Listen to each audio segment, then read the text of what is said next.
Can you see the screen now? Yes. Okay.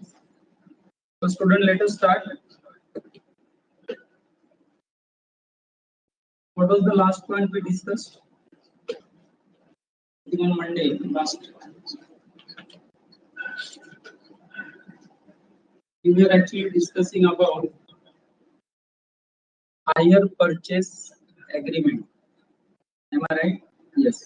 Hire purchase and sale.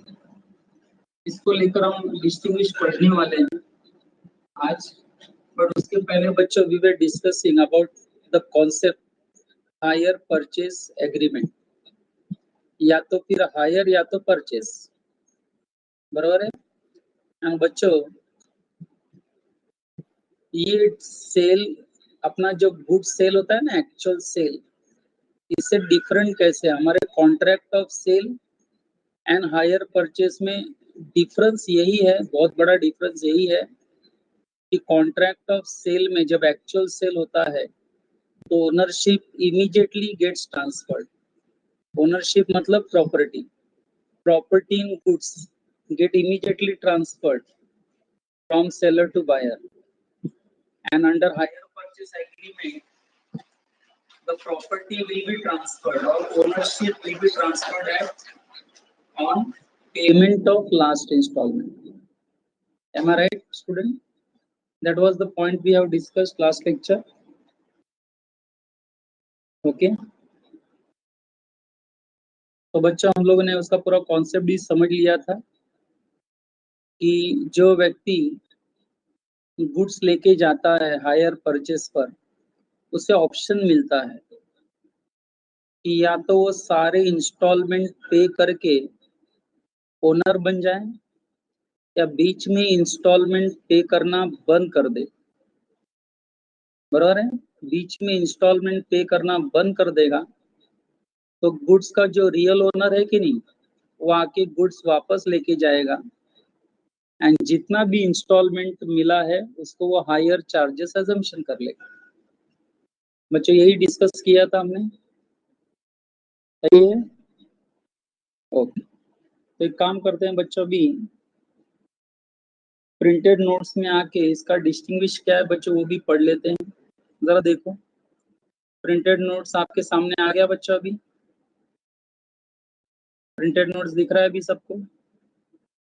Yes, okay. जरा सामने ध्यान दो बच्चों, मैं रीड कर रहा हूँ, उसको जरा ध्यान के समझ के ले लो जरा अच्छे से।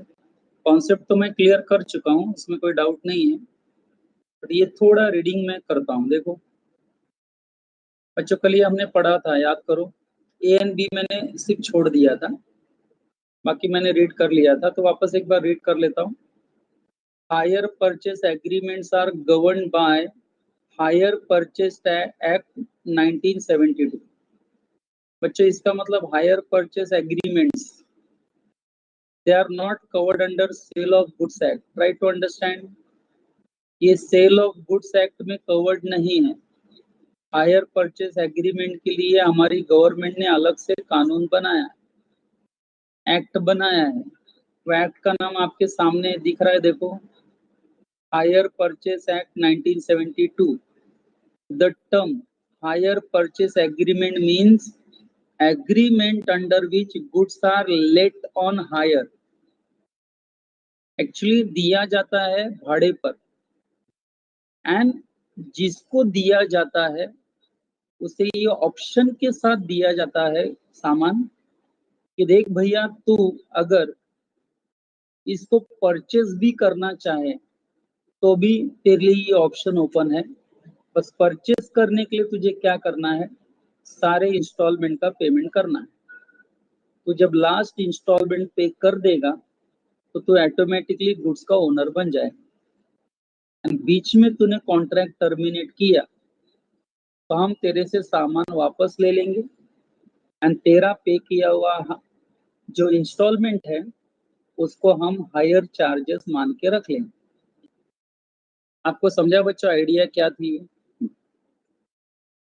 Under which hirer has an option, ये वर्ड जरा याद रखना बच्चों। हायरर, जो सामान दे रहा है वो हायरर, कि जो ले रहा है वो हायरर? ये गुड्स ले जाकर जो यूज करेगा बच्चों वो हायरर, हाँ याद रखो, उसे हम हायरर कहेंगे, उसे ऑप्शन है परचेस करने का। ओके, तो बच्चे इसमें क्या होता है देखो, position of goods is delivered by the owner. Owner क्या करता है, गुड्स का पोजीशन हायरर को दे देता है, बरोबर है, on a condition that such person pays agreed amount in periodical instalment. कल हमने कवर कर लिया था ये सब का meaning. And property in goods, what do you mean by property बच्चे, एक बार फिर टाइप करो। प्रॉपर्टी इन गुड्स मतलब किसकी बात हो रही है, हमने टर्म्स में क्लियर किया कि नहीं।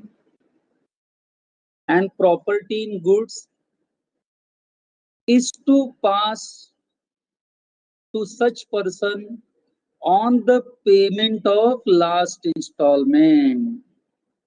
ए एंड बी हमने ऑलरेडी कल कॉन्सेप्ट में क्लियर किया।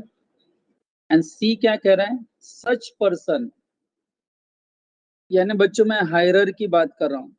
सच person has right to terminate, terminate मतलब चाहे तो वो बीच में एग्रीमेंट कैंसिल कर सकता है।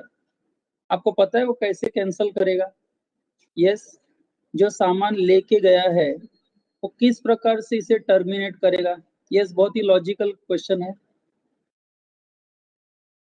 कैसे टर्मिनेट करेगा वो कॉन्ट्रैक्ट जो सामान लेके गया है हायर परचेस पर एंड पेमेंट इंस्टॉलमेंट में कर रहा है? How is going to terminate the contract? Instalment नहीं देकर। Very good Shubh, you are absolutely right. Instalment pay करना ही बंद कर देगा वो, इंस्टॉलमेंट देगा ही नहीं, आगे कंटिन्यू ही नहीं करेगा। तो इसका मतलब उसका इंटेंशन एकदम क्लियर है कि he wants to terminate the contract, उसे एंड तक नहीं ले जाना है इसे।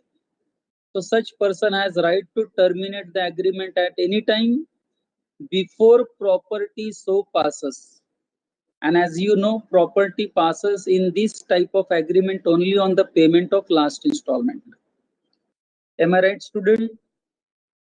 तो आई थिंक यहाँ तक आपको एकदम प्योरली एकदम हायर परचेस एग्रीमेंट का पूरा मीनिंग अपने आप परफेक्टली क्लियर हो जाना चाहिए बच्चों, सवाल ही नहीं। हाँ, लेकिन अगेन एक बहुत ही इंपॉर्टेंट डिस्टिंक्शन आपके सामने है।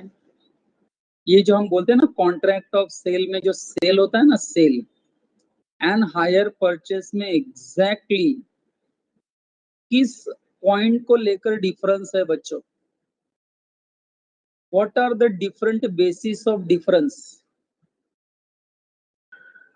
ये हमको अंडरस्टैंड करना है एक एक पॉइंट। आई होप नोट्स दिख रहा है आपके सामने, इसलिए बच्चों मैं पढ़कर समझा दूं, चलेगा? सबको दिख रहा है? लिखूंगा नहीं चलेगा ना? नोट्स में जो दिख रहा है उसी से काम चल जाएगा अपना, अच्छे से आराम से स्लो स्लो एक्सप्लेन कर रहा हूँ, जरा देखो। तो बच्चों सेल एंड हायर परचेस में डिफरेंस क्या? आई थिंक पहला पॉइंट वैसे पढ़ाने की मुझे जरूरत नहीं है, ये मैं कल से ही आपको बता रहा हूँ, कुछ बच्चों को बाय हार्ट भी हो गया होगा, आई एम वेरी श्योर। क्या था बच्चों? ओनरशिप के बारे में। चलो बताओ, सेल में ओनरशिप कब ट्रांसफर होती है? सेलर टू बायर ओनरशिप कब ट्रांसफर होती है? इमीडिएटली, जैसे ही कॉन्ट्रैक्ट हुआ बायर गुड्स का मालिक बन जाता है। पेमेंट मिलना नहीं मिलना वो अलग बात है, लेकिन कॉन्ट्रैक्ट ऑफ सेल में जहां सेलर इमीडिएटली बायर को ओनरशिप ट्रांसफर कर देता है बच्चों, उसी को हम सेल कहते हैं। एंड हायर परचेस में I think almost by heart हो गया होगा, ओनरशिप तब ट्रांसफर होती है जब हायरर लास्ट इंस्टॉलमेंट पे करता है। क्या वर्ड यूज किया बच्चों? पार्टी का नाम क्या बोला मैंने? हायरर, जो सामान लेके गया है, हायरर, बरोबर है। वो ओनर तब बनता है जब वो लास्ट का इंस्टॉलमेंट पे कर देता है। तो मुझे लगता है कि पहला जो पॉइंट है, time of passing property, property मतलब ओनरशिप, आई होप सबको क्लिक हो गया है, डाउट का कोई जगह नहीं है बच्चों फर्स्ट पॉइंट में। दूसरा बच्चों, पोजीशन ऑफ पार्टी क्या है? तो सेल में पोजीशन क्या है देखो, बायर की, जो सामान सेलर से खरीद रहा है उसकी बच्चों पोजीशन क्या है? तो तो buyer is the owner of the goods. Do you agree with this line? Sale में क्या होता है, बायर ओनर बन जाता है गुड्स का। सही बोला बच्चों मैंने? Buyer is the owner of the goods, क्योंकि सेलर इमीडिएटली ओनरशिप ट्रांसफर कर देता है। लेकिन बच्चों हायर परचेस एग्रीमेंट में हायरर की पोजीशन क्या है? क्या वो ओनर इमीडिएटली बन गया क्या? नहीं ना, वो लास्ट इंस्टॉलमेंट पे करने के बाद बनेगा। तब तक उसकी पोजीशन किसकी जैसी होगी? जब तक वो लास्ट इंस्टॉलमेंट पे नहीं कर देता तब तक हम हायरर की पोजीशन को क्या कहेंगे, उसकी पोजीशन क्या है? तो बच्चों बहुत पहले आपको याद है मैंने बेली पढ़ाया था, bailor bailee. Warehouse keeper का एक एग्जाम्पल दिया था मैंने। हेलो, बेली वर्ड पढ़ा था कि नहीं बच्चों हमने? बेली का मतलब, बेली का मतलब जो गुड्स को संभाल के रखता है, जो दूसरे का कोई सामान संभाल के रखेगा, सामने वाला जब डिमांड करेगा तो वापस दे देगा। जैसा कि वेयर हाउस कीपर, जब आप वेयर हाउस कीपर के साथ एग्रीमेंट करते हो कि भैया मेरा सामान 15 दिन के लिए संभाल के रखो, 15 दिन बाद में ले जाऊंगा तुम्हारा चार्जेस पे करके, तो वेयर हाउस कीपर आपका सामान संभाल के रखेगा 15 दिन, यानी वेयर हाउस कीपर बेली का काम कर रहा है। तो बच्चों यहाँ हायरर की पोजीशन बेली के जैसी होगी। जब तक लास्ट इंस्टॉलमेंट नहीं पे कर देता तब तक उसकी पोजीशन एक बेली की तरह होती है। एंड जैसे ही लास्ट इंस्टॉलमेंट वो पे कर देगा बच्चों, वो ओनर बन जाएगा। सुन रहे हैं सब लोग? हेलो बच्चों, पॉइंट नंबर 2 परफेक्टली समझा? सेल में क्या होता है, buyer immediately becomes owner, and hire purchase में हायरर बेली कहलाता है जब तक लास्ट इंस्टॉलमेंट नहीं पे कर देता। चलो तीसरा, टर्मिनेशन ऑफ कॉन्ट्रैक्ट समझते हो बच्चों? टर्मिनेशन मतलब क्या? चलो पहले मीनिंग बताओ, फिर मैं उसका डिफरेंस बताऊंगा दोनों एंगल में। टर्मिनेट करना मतलब एग्जैक्टली क्या करना? कोई कॉन्ट्रैक्ट को टर्मिनेट करता है, मतलब बीच में ही कॉन्ट्रैक्ट को तोड़ देता है, पुट एन एंड। बराबर है? याद करो, ब्रीच ऑफ कॉन्ट्रैक्ट कर देता है, मालूम है ना, ब्रीच, बीच में ही कॉन्ट्रैक्ट तोड़ देना। तो मुझे बताओ बच्चों, आपने बहुत फेमस लाइन पढ़ा होगा बिजनेस वर्ल्ड में, the goods once sold are not taken back. Have you heard that line? बहुत सारी दुकानों में लिखा रहता है, देखो बच्चों, goods once sold are not taken back. याद आया बच्चों? इसका मतलब क्या, एक बार सेलर ने बायर को गुड्स बेच दिया, ओनरशिप ट्रांसफर कर दी, उसके बाद क्या बायर टर्मिनेट कर सकता है क्या कॉन्ट्रैक्ट को? हेलो, क्या बायर कॉन्ट्रैक्ट को टर्मिनेट कर सकता है क्या? The answer is no, buyer can not terminate the contract. Sale के केस में buyer can not terminate the contract. I hope you understand. तो सेलर को बोल नहीं सकता अपना गुड्स वापस लेके जाओ, सेलर बोलेगा goods once sold are not taken back. And बच्चों यहाँ बायर कॉन्ट्रैक्ट को टर्मिनेट नहीं कर सकता, एंड बायर का ये लाइबिलिटी है, वो बाउंड हो जाएगा कि वो सेलर को गुड्स वापस करे कि पेमेंट करे प्राइस का। सेल में क्या होगा, ज्यादा से ज्यादा बायर कॉन्ट्रैक्ट टर्मिनेट नहीं कर सकता, लेकिन प्राइस देने के लिए तो बाइंडिंग है कि नहीं? सेलर छोड़ेगा क्या बायर को? केस करेगा कि नहीं प्राइस के लिए? हेलो, तो बच्चों जब हम डिफरेंस पढ़ते हैं ना, तो सेल में क्या समझना है आपको, कि बायर क्योंकि गुड्स का ओनर बन जाता है, वो कॉन्ट्रैक्ट को टर्मिनेट नहीं कर सकता। हाँ, अगर उसने सेलर को पेमेंट नहीं किया है तो सेलर को पे करने का वो बाइंडिंग है, उसको वो बाउंड हो जाएगा। लेकिन बच्चों मुझे बताओ, हायर परचेस एग्रीमेंट में मैंने कल ही पढ़ाया था आपको लास्ट लेक्चर, क्या हायरर टर्मिनेट कर सकता है बीच में ही कॉन्ट्रैक्ट को? हेलो, क्या हायरर बीच में ही कॉन्ट्रैक्ट को टर्मिनेट कर सकता है क्या? कर सकता है ना? Very good, that is what the difference you have to understand बच्चों, very good, thank you for your response. Sale में बायर टर्मिनेट नहीं कर सकता है बच्चों, लेकिन हायर परचेज एग्रीमेंट में हायरर को ऑप्शन दिया जाता है, वो चाहे कंटिन्यू करें लास्ट इंस्टॉलमेंट तक या बीच में टर्मिनेट कर दें। अब मुझे बताओ, हायरर अगर बीच में टर्मिनेट करता है तो आपको लगता नहीं उसको गुड्स रिटर्न करने पड़ेंगे? उसके असली मालिक को वो गुड्स रिटर्न करने पड़ेंगे। हेलो,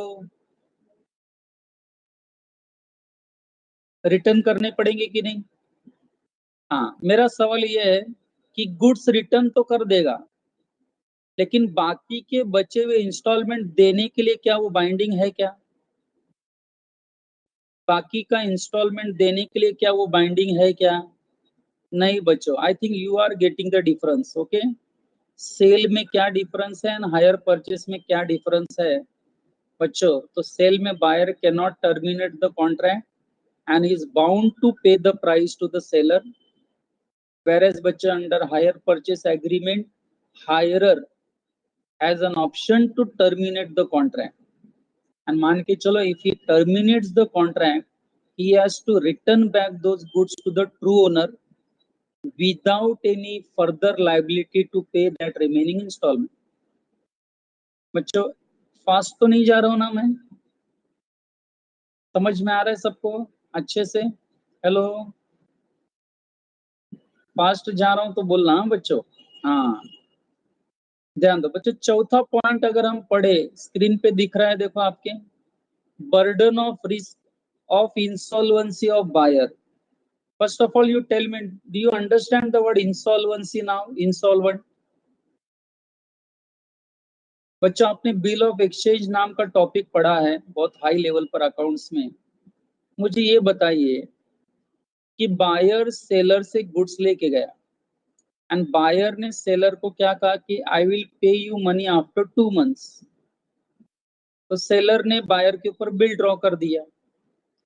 अब बच्चों मुझे ये बताओ, 2 महीना एंड 3 दिन के बाद पता चला पढ़ाई के लिए कि मेहनत तो सब करते हैं, लेकिन स्मार्ट स्टडी कौन करता है? प्री एग्जाम ऐप के साथ बनाइए अपनी तैयारी super smart. Pre exam app देता है वाइड रेंज के एग्जाम्स की तैयारी, जैसे JEE, NEET, CAT, CA foundation, CSEET, banking, railway, SSC, MBA entrance, SYJC, com, TYB com और भी बहुत कुछ। Chapter wise tests and mock tests, detailed performance analysis, और अब तैयारी होगी एकदम परफेक्ट। कहीं भी कभी भी पढ़ाई करें, और एक विशाल क्वेश्चन बैंक आपकी तैयारी को बनाए आसान। इंस्टेंट इवैल्यूएशन से तुरंत जानिए अपनी परफॉर्मेंस और पाएं पर्सनलाइज्ड फीडबैक। तो अब देरी किस बात की? प्री एग्जाम ऐप डाउनलोड करें और अपने नाम से रजिस्टर्ड करें, और एक विशाल क्वेश्चन बैंक बिल्कुल फ्री, और अपनी सफलता की कहानी लिखें। लिंक डिस्क्रिप्शन में है। प्री एग्जाम ऐप स्मार्ट चला तैयारी का साथी। कि बायर यानी कि ड्रॉई इंसॉल्वेंट हो गया है, अब वो पैसा देने की स्थिति में नहीं है, तो बताओ क्या सेलर को इससे लॉस हुआ? क्या सेलर को लॉस बेयर करना पड़ेगा? अब 1 रुपया नहीं मिलेगा कि नहीं बायर से? इसका मतलब बायर की इंसॉल्वेंट होने के वजह से, बायर का इंसॉल्वेंट होने के वजह से बच्चों, who will bear the loss of not getting that money? Who is going to bear the loss of bad debts? Of course, the seller. Seller has to bear the bad debts. I hope you are understanding this. Bill of exchange को relate करो बच्चा, immediately समझ में आ जाए। जितना मिला उतना मिला, नहीं मिला बैड डेब्ट्स, कुछ नहीं मिला तो पूरा बैड डेब्ट्स, धमाल है कि नहीं? लेकिन मुझे ये बताओ कि हायर परचेस एग्रीमेंट में क्या होता है? क्या कहीं पर भी जो ट्रू ओनर है, सेलर है, सेलर ट्रू ओनर, उसको कहीं पर भी ऐसा लगा कि हायरर इंसॉल्वेंट हो गया है तो उसको कोई नुकसान होता है क्या? मान लो हायरर बीच में डिक्लेयर हो गया कि वो इंसॉल्वेंट हो गया। अब इंसॉल्वेंट हो गया तो ज्यादा से ज्यादा क्या करेगा, इंस्टॉलमेंट भरना बंद कर देगा।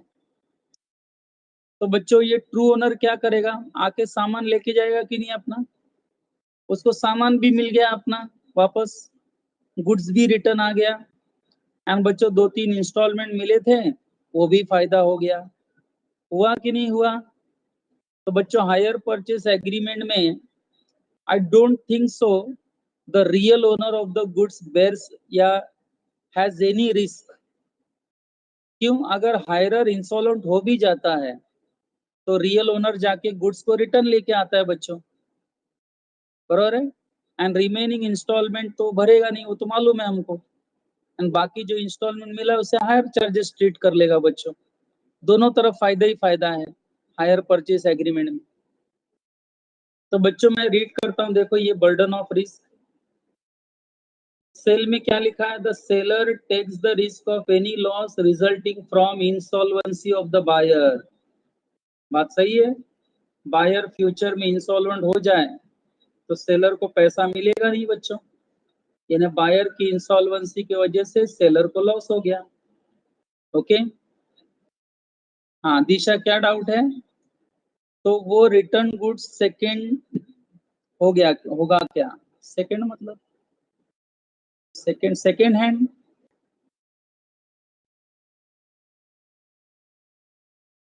हाँ यस, लेकिन नहीं, लेकिन क्या है मालूम है, ये हायर परचेस एग्रीमेंट में वो सामान लेके जाएगा, उसको अच्छे से वापस चकाचक करेगा, नया कस्टमर ढूंढेगा ना, उसको बोलेगा नया सामान। पहले ऐसे ही तो होता था बच्चों। हेलो, सेकंड हैंड है ये सिर्फ उसको ही पता है ना, ओनर को। नया जो खरीदने वाला आएगा उसको थोड़ी पता है सेकंड है। हेलो, ओके, चलो नो प्रॉब्लम। आगे बच्चों राइट हैंड साइड में हायर परचेस में पढ़ो क्या लिखा है बर्डन ऑफ रिस्क के बारे में।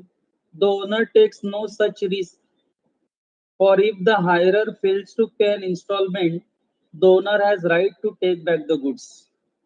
क्योंकि उसको गुड्स वापस मिल गया है बच्चों, तो ज्यादा यानी लॉस में जाता नहीं है ओनर। वो ओनर लॉस में नहीं रहता है नॉर्मली, बराबर है। चलो ट्रांसफर ऑफ टाइटल। बच्चों टाइटल का क्या मीनिंग बताया था मैंने, चलो टाइप करो पहले। I want that you should know as a chartered accountant, आपके माइंड में ये बैक ऑफ द माइंड हमेशा पड़ा रहे ये लाइन। चलो टाइटल मतलब क्या? Very good, right to sell. I said right to sell, and by default right to sell is always with the owner. Do you agree with this? Right to sell is always with the owner. But कभी कभी आपने सुना होगा हर सामान बेचने वाला owner नहीं होता है, बट उसके पास अथॉरिटी रहती है बेचने की। इसके बाद उसका टाइटल है गुड्स का। तो बच्चों बहुत ही इंपॉर्टेंट लाइन है, लाइफ लॉन्ग नॉलेज है ये, याद रखना सब लोग। चलो बच्चों ट्रांसफर ऑफ टाइटल को लेके बच्चों डिस्टिंक्शन क्या किया गया देखो। बच्चों मुझे ये बताओ, सेल ट्रांजैक्शन में सेलर से बायर जब गुड्स खरीदता है तो क्या वो बायर किसी और को सेल कर सकता है वो गुड्स? क्या वो बायर किसी और को आगे सेल कर सकता है गुड्स? क्या वो आगे सामने वाले को वैलिड ओनरशिप ट्रांसफर कर सकता है? कर सकता है, क्योंकि वो खुद ही ओनर है। एंड बच्चों उसके पास राइट है, टाइटल है। तो बच्चों अगर वो ओनर है तो सामने वाले को गुड्स बेच सकता है, एंड सामने वाला जो गुड्स खरीदेगा बच्चों वो भी लीगल बायर कहलाएगा, बराबर है। क्योंकि उसको जिसने बेचा सामान वो खुद ही ओनर था। तो बच्चों यहाँ क्या लिखा है देखो, buyer can pass good title to bona fide purchaser from him. यानी ये बायर जब किसी और को ये बेचेगा तो वो अपने तरफ से जो टाइटल पास ऑन करेगा वो वैलिड टाइटल होगा। लेकिन हायरर ऐसा कर सकता है क्या? उसको 10 इंस्टॉलमेंट पे करने हैं, he has paid only 4 instalment. तो after paying 4 instalment can hirer take the decision कि मैं ये सामान किसी और थर्ड पार्टी को बेच सकता हूँ, बेच देता हूँ? पहली बात तो ये राइट नहीं है ना बच्चों, हायरर को राइट है ही नहीं ये बेचने का, क्योंकि वो ओनर है ही नहीं, वो ओनर लास्ट इंस्टॉलमेंट के बाद ही होगा। तो मुझे ये बताओ, हायरर से जो व्यक्ति खरीदेगा, हायरर से जो व्यक्ति खरीदेगा, क्या उसे वैलिड टाइटल मिलेगा? क्या वो बोनाफाइड परचेसर होगा? नहीं। अरे जब बेचने वाला ही ओनर नहीं था तो खरीदने वाला कहाँ से ओनर हो जाएगा? जब बेचने वाले के पास टाइटल नहीं था तो खरीदने वाले के पास कहाँ से टाइटल आ जाएगा? Hello hello hello, everyone understood? बोलो बच्चों। तो क्या लिखा है देखो जरा राइट हैंड साइड में, the hirer can not pass any title even to a bonafide purchaser. क्योंकि हायरर के पास खुद ही जब ओनरशिप राइट्स नहीं है तो किसी और को कैसे वो ट्रांसफर कर सकता है? बच्चों जब ताजमहल मेरा है ही नहीं तो मैं कैसे बेच दूं ताजमहल किसी और को? मेरा जो होगा वही बेच पाऊंगा ना मैं। बच्चों समझ में आ रहा है सबको? हेलो, रिस्पांस दो बच्चों, आवाज नहीं आ रही? यस बच्चों, I think now let us come to the last point. I think Disha ने कोई डाउट पूछा था बीच में, देखो शायद दिशा का यहाँ डाउट क्लियर हो जाए। क्या था देखो, last point is a resale, we have a resale point, उसको लेकर बच्चों डिस्टिंक्शन क्या है देखो। बच्चों क्या बायर रीसेल कर सकता है गुड्स को? बायर जिसने गुड्स खरीदा है ओनरशिप के साथ, क्या वो रीसेल कर सकता है किसी को गुड्स?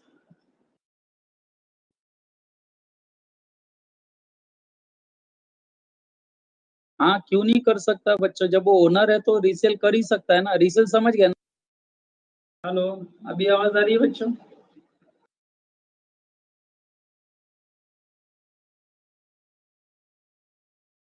स्क्रीन आ जाएगा अभी।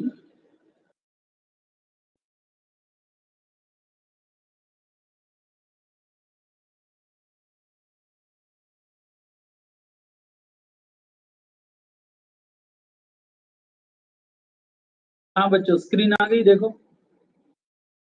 आवाज आ रही है ना अभी? यस। तो बच्चों मेरा सवाल क्या था कि सेल वाले ट्रांजैक्शन में जहां बायर को गुड्स मिलता है ओनरशिप के साथ, क्या वो रीसेल कर सकता है? हाँ कर सकता है। लेकिन हायर परचेज में क्या हायरर रीसेल कर सकता है क्या गुड्स को?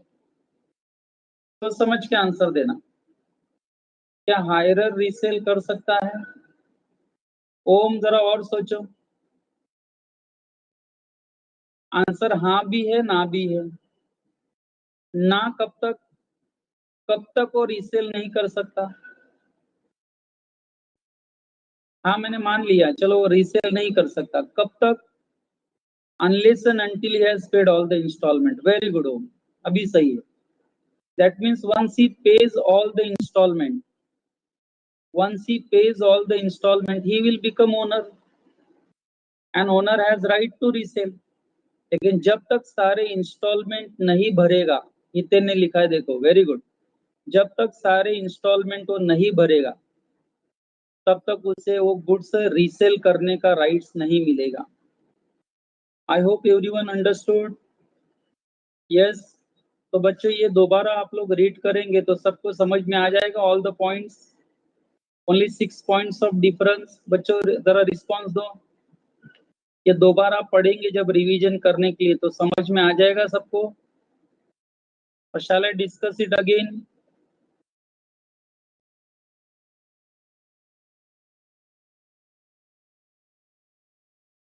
कोई डाउट हो तो पूछो जरा इसमें।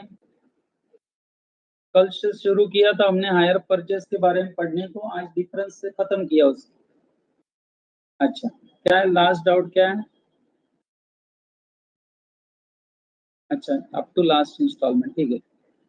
चलो आगे बच्चों, now we are going to discuss, we know what is sale now. हमें सेल क्या है वो पता है, बराबर है। Ownership immediately gets transferred from seller to buyer. अब बच्चों हमारे पास नेक्स्ट जो डिस्टिंक्शन पॉइंट है वो है सेल एंड बेलमेंट के बीच का डिफरेंस। अब सेल के बारे में तो ऑलरेडी आइडिया पता है। Do you know what is bailment contract? आपको लगता नहीं हमने पहले भी रेफरेंस दिया था इसका? हेलो, कॉन्ट्रैक्ट ऑफ बेलमेंट के बारे में बताया था कि नहीं मैंने? उसमें दो पार्टीज होते हैं, बेलर एंड बेली। बाइली नहीं बोलने का उसको, कोई बच्चे बाइली बोलते हैं, बाइली नहीं, बेलर एंड बेली।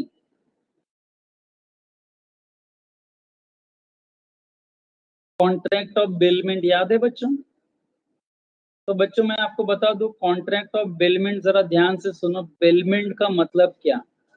एक बार आपको बेलमेंट का मतलब समझ में आ गया तो बच्चों उसके बाद हम क्या करेंगे, सेल एंड बेलमेंट में डिफरेंस क्या बच्चों वो अंडरस्टैंड करेंगे। तो एक काम करो बच्चों, आपको मैं थोड़ा, इफ यू डोंट माइंड, थोड़ा लिख के समझा रहा हूँ, जरा देखो। Can you see the white board now? White board दिख रहा है बच्चों? यस। बच्चों जरा स्क्रीन पे ध्यान दो। बच्चों जब हम कहते हैं ना कॉन्ट्रैक्ट ऑफ बेलमेंट या बेलमेंट, तो बच्चों ये जो बेलमेंट कॉन्ट्रैक्ट है, पहली बात तो इसमें देखो, पहली बात तो इसमें कोई ओनरशिप, गुड्स की ओनरशिप ट्रांसफर नहीं होती, आई सेड नहीं होती। इसमें मेन पॉइंट क्या मालूम है आपको? बेलमेंट में सिर्फ गुड्स, ये जो सामान होता है ना गुड्स, गुड्स का पोजेशन, पोजेशन समझते हो ना? हाँ, गुड्स का पोजेशन बच्चों एक व्यक्ति दूसरे व्यक्ति को देता है, गुड्स का पोजेशन हैंडओवर करता है, ओनरशिप नहीं, पोजेशन। एंड ये गुड्स का पोजेशन हैंडओवर करता है ना one person to another person for specific purpose, किसी स्पेसिफिक पर्पस के लिए। जब मैं सामान राहुल सर को देता हूं किसी स्पेसिफिक पर्पस के लिए, एंड वो स्पेसिफिक पर्पस होने के बाद सामान मैं ले लेता हूं, तो इसका मतलब मेरे एंड राहुल सर के बीच में बच्चों कौन सा कॉन्ट्रैक्ट था? बेलमेंट कॉन्ट्रैक्ट था। तो समझा बच्चों, बेलमेंट कॉन्ट्रैक्ट था। यानी आपने कोई वस्तु या सामान किसी और व्यक्ति को दे दी फॉर सम स्पेसिफिक पर्पस। अब वो पर्पस क्या हो सकता है? चाहे आपने सामने वाले को वो सामान संभाल कर रखने के लिए दिया हो, यानी वेयर हाउस कीपर को दिया हो कि बाबा तू मेरा सामान संभाल के रख 15 दिन, 15 दिन के बाद मैं आके लेके जाऊंगा। तो इसका मतलब आपके एंड वेयर हाउस कीपर के बीच में बेलमेंट कॉन्ट्रैक्ट हो गया। या बच्चों आपने सामान किसी को हैंडओवर किया एंड उसको क्या कहा कि आप ये सामान का मुझे छोटे छोटे पैकेट्स बना के दो, पैकेट्स बना के दो। तो बच्चों पैकेट्स बना के देगा, एंड इसका मतलब आपका एंड उसके बीच में कॉन्ट्रैक्ट ऑफ बेलमेंट था। आपने सामान टेम्पो वाले को दिया, ट्रांसपोर्टर को, टेम्पो वाले को दिया, एंड आपने कहा टेम्पो वाले को कि मेरा ये सामान वसई से मुंबई लेके जा। एंड जैसे ही आपने गुड्स टेम्पो वाले को हैंड ओवर किया ले जाने के लिए, ट्रांसपोर्टेशन के लिए, तो आपका टेम्पो वाले का बेलमेंट कॉन्ट्रैक्ट हुआ।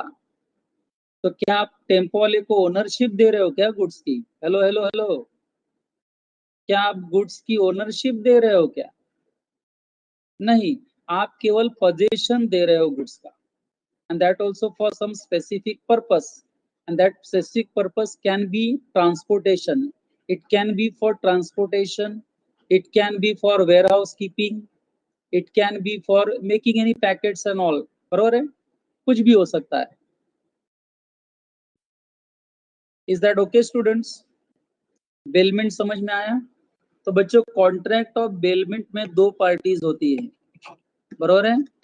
एंड बच्चों जो सामान देता है, बेलमेंट कॉन्ट्रैक्ट में जो सामान देता है वो बेलर होगा, एंड जिसके पास सामान जाएगा संभाल कर रखने के लिए या ट्रांसपोर्टेशन के लिए, तो बच्चों वो बेली होगा, बेलर बेली. एंड बेलर बेली के बीच में होने वाले कॉन्ट्रैक्ट को हम बेलमेंट कहते हैं. बच्चों मैं आपसे थोड़ा रिस्पॉन्स चाहूंगा, कॉन्सेप्ट क्लियर हुआ क्या?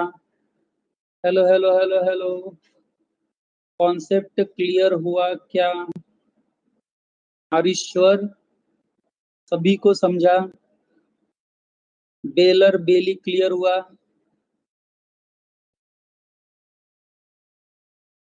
बरोबर है. अब बच्चों एक मैं और क्वेश्चन पूछता हूँ. बच्चों मैं समझ लो ये मैं हूँ, गिरीश है. बच्चों मैंने क्या किया, क्लॉथ कपड़ा खरीदा, मतलब समझ लो बच्चों ना, रेमंड्स का कपड़ा खरीदा, क्लॉथ खरीदा, ट्राउजर ट्राउजर स्टिचिंग करने के लिए.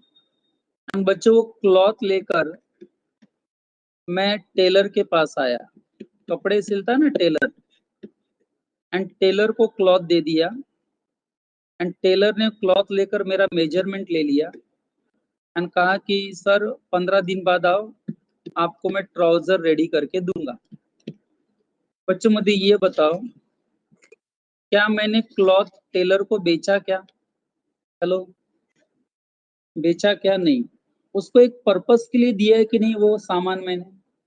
आप ही बताओ किस पर्पस के लिए दिया है मैंने टेलर को सामान?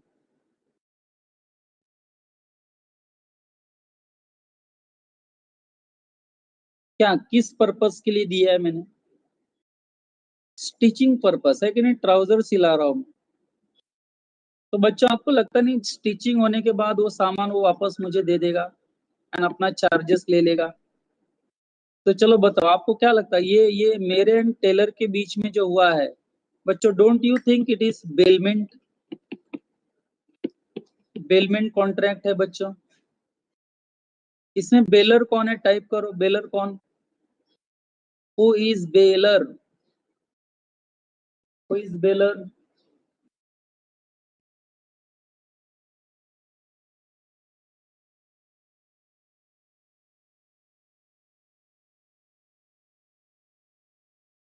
मैं बेलर हूँ, गिरीश सर लिखा है आपने, मैं बेलर हूँ, एंड टेलर बेली हो गया, बराबर है, टेलर बेली हो गया.